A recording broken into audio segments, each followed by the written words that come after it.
Subject English lesson number 2.1 the brother या पोयमचा workshop. या poem मध्ये जे काही प्रश्न विचारलेले आहेत किंवा जे वर्कशॉपमध्ये प्रश्न विचारलेले आहेत ते सर्व आपण व्यवस्थितरित्या समजावून सांगितलेले आहेत, सोडवून दिलेले आहेत. त्यामुळे व्हिडिओ शेवटपर्यंत स्किप न करता पहा. त्याचबरोबर तुम्ही या चॅनलवरती नवीन असाल तर सबस्क्राईब नक्की करा, बेल आयकॉन देखील प्रेस करा, जेणेकरून येणाऱ्या सर्व व्हिडिओचे अपडेट्स तुम्हाला सर्वात आधी मिळतील.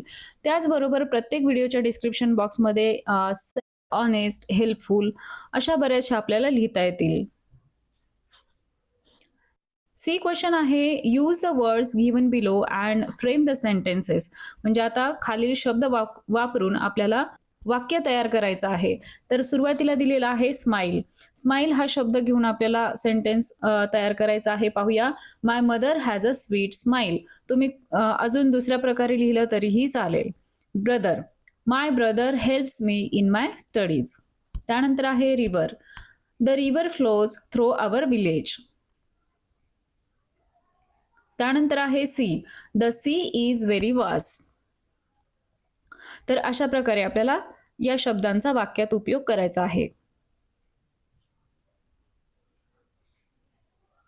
डी क्वेश्चन आहे, discuss and write the answers of the following questions. आता खाली जे प्रश्न दिलेले आहेत ते आपल्याला चर्चा करायची आहे आणि सोडवायचे आहेत. फर्स्ट आहे, which line do you like the most from the poem and why. म्हणजे या कवितेतील सर्वात जास्त तुम्हाला आवडणारी ओळ कोणती आहे आणि ती का आवडते. तर या ठिकाणी तुम्ही तुमच्या आवडीची ओळ लिहिली तरीही चालेल. या ठिकाणी मी दिलेला आहे, you my brother, my moon and sun. आणि व्हायचा आन्सर लिहूया, because it shows love and affection for the brother. Second question, which qualities of a brother are described in the poem. म्हणजे या कवितेमध्ये भावाच्या कोणत्या क्वालिटीज किंवा कोणते गुण वर्णन केलेले आहेत. Answer is, a brother is loving, caring, cheerful and helpful and protective.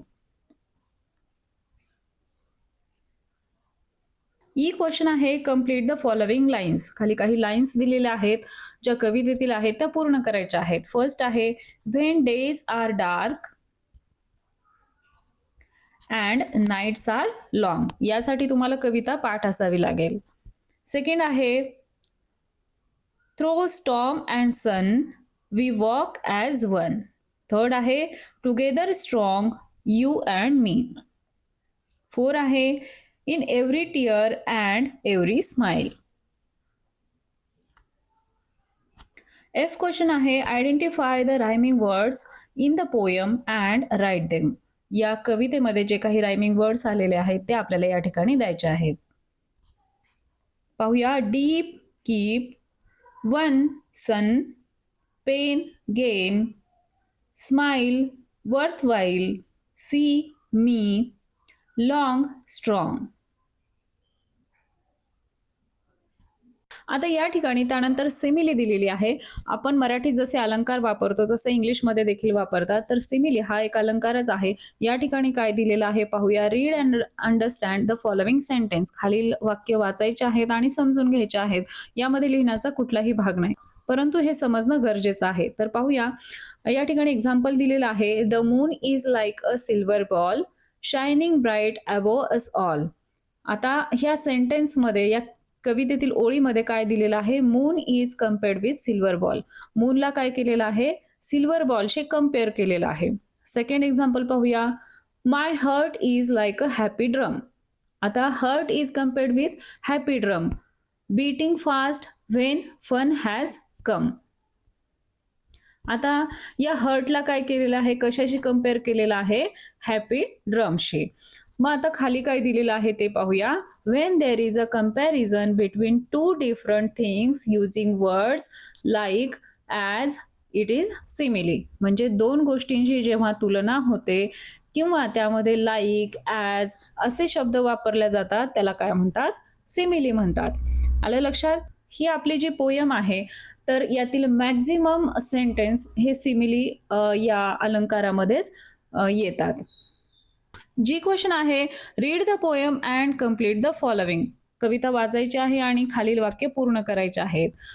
The name of the poem is, या कवितेचं नाव काय आहे, the brother. The poet of the poem is, या कवितेचा कवी कोण आहे? अमनजीत सिंग.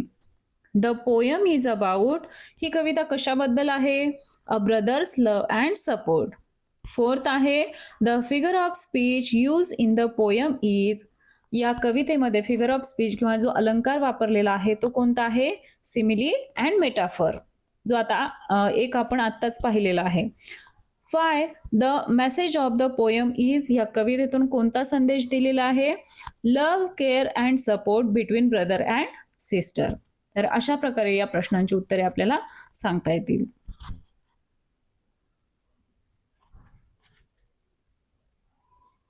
एच क्वेश्चन पाहूया.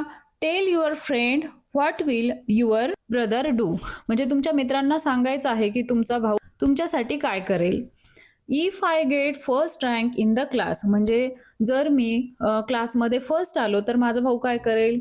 ही will celebrate with me and feel proud. Second आहे if I fall while playing, म्हणजे खेळताना मी जर पडलो तर माझा भाऊ काय करेल? He will help me and take care of my injury.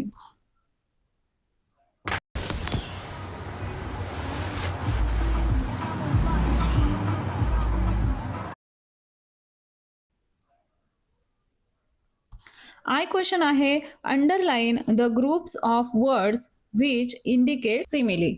आता खाली काही आपल्याला सेंटेन्स दिलेले आहेत, त्यामध्ये आपल्याला अशा शब्दसमूहाला अंडरलाईन करायचा आहे ज्यामध्ये सिमिली हे फिगर ऑफ स्पीच ज्यामध्ये दिसून येईल. त्यामध्ये फर्स्ट पाहूया. She is as brave as a lion. आता आपल्याला मागे आपण जी इन्फॉर्मेशन पाहिली त्यामध्ये लाईक, ॲज या शब्दाने आपण तुलना केलेली होती. तर या वाक्यांमध्ये कोणकोणत्या ठिकाणी असे वर्ड्स आलेले आहेत, तर त्या ठिकाणी आपल्याला अंडरलाईन करायचं आहे. त्यामध्ये आपल्याला कंपॅरिझन समजून येईल. फर्स्ट सेंटेन्समध्ये पाहूया. As brave as a lion. Second sentence he runs like the wind. आता या ठिकाणी लाईक द विंड या ग्रुप ऑफ वर्ड्सला आपल्याला अंडरलाईन करावं लागेल. थर्ड आहे the moon is like a silver ball. आता या ठिकाणी लाईक अ सिल्वर बॉल या ग्रुप ऑफ वर्ड्सला आपल्याला अंडरलाईन करावं लागेल.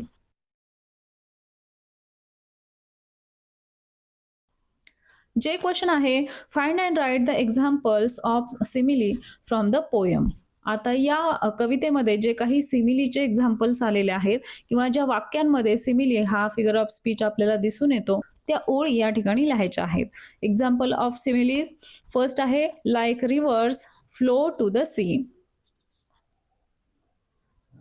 सेकंड आहे through storm and sun we walk as one.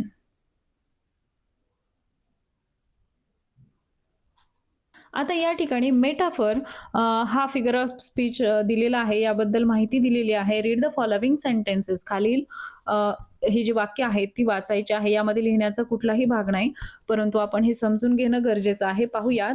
First, he is a lion. Second आहे she is a shining star. Third आहे my classroom was a zoo. Four आहे time is money. आता खाली काय दिलं आहे पाहूया. When there is a comparison between two different things without using words like as it is a metaphor. मागच्या आपण सिमिली या फिगर ऑफ स्पीच मध्ये बघितलं होतं, ज्या वाक्यांमध्ये लाईक ॲज हे वर्ड्स येऊन जर कंपॅरिझन असेल, तुलना असेल, तर त्याला सिमिली म्हणतात. आता याच्या विरुद्ध या ज्या वाक्यांमध्ये ॲज किंवा लाईक हे शब्द न वापरता तुलना केली जाते त्याला आपण मेटाफर म्हणतो. तर के क्वेश्चन मग यावर आधारित आहे, तो पाहूया. Find and write the example of metaphor from the poem. या कवितेमधील मेटाफरचे आपल्याला एक्झाम्पल्स द्यायचे आहेत. एक्झाम्पल पाहूया. You, my brother, my moon and sun.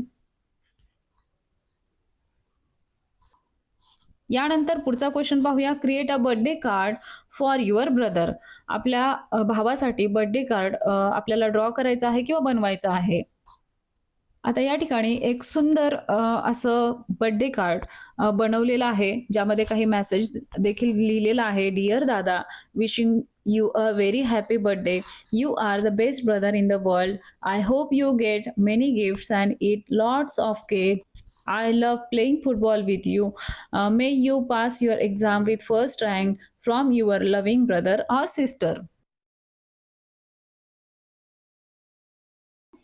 M question पाहूया. Write down the qualities of your brothers in the petals. आता आपला पाठ ज्या महिन्यात आपण हा शिकणार आहोत त्या महिन्यात नक्कीच रक्षाबंधन आलेलं असणार आहे. तर या ठिकाणी राखीचं चित्र आहे आणि सेंटरला आपल्याला ब्रदर दिलेला आहे आणि या पाकळ्यांमध्ये आपल्याला आपल्या भावाच्या ज्या काही क्वालिटीज आहेत त्या लिहायच्या आहेत. तर पाहूया. Strong, cheerful, caring, loving,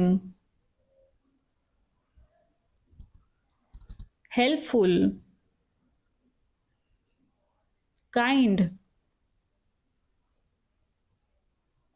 supportive